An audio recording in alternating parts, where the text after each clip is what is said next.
Bukod nga sa Valentine's Day ay ginugunita rin ngayong araw ang Ash Wednesday. Pero paano nga ba nagsimula ang tradisyong ito at ano nga ba ang simbolo ng paglalagay ng abo para sa mga Katoliko? Alamin sa ulat ni Rod Lagusa. Ngayong araw ay Ash Wednesday, ang hudyat ng pagsisimula ng Lenten season. Pero ano nga ba ang Ash Wednesday at ano ang kahalagahan nito sa mga Katoliko?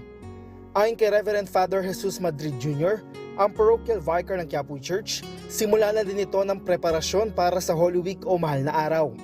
Anya 40 araw na paghahandaan ang naging pagpapakasakit ni Jesus. At sa araw na ito, ginagawa ang paglalagay ng abo sa noo ng mga nagsisimba.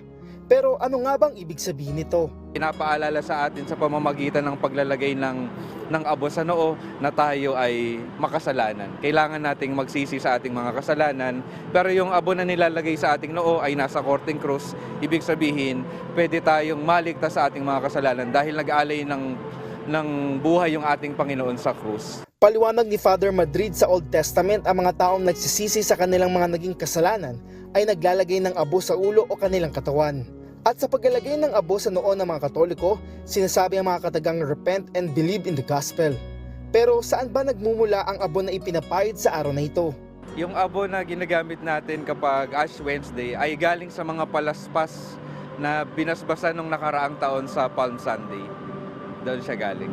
At ngayong Ash Wednesday ay may 3 bagay anyang dapat alalahanin. Una, magbigay ng panahon sa pananalangin.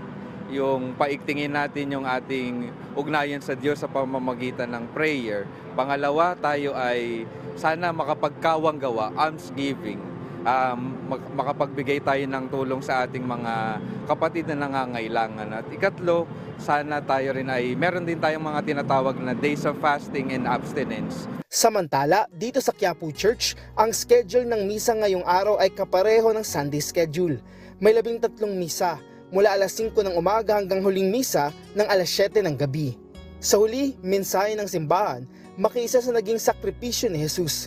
Paalala na ang buhay natin ay hindi lang para sa sarili natin kundi maging sa ating kapwa. Hindi lang para sa mundong ito kundi hanggang sa buhay na walang hanggan. Rod Lagusad, para sa Pambansang TV sa Bagong Pilipinas.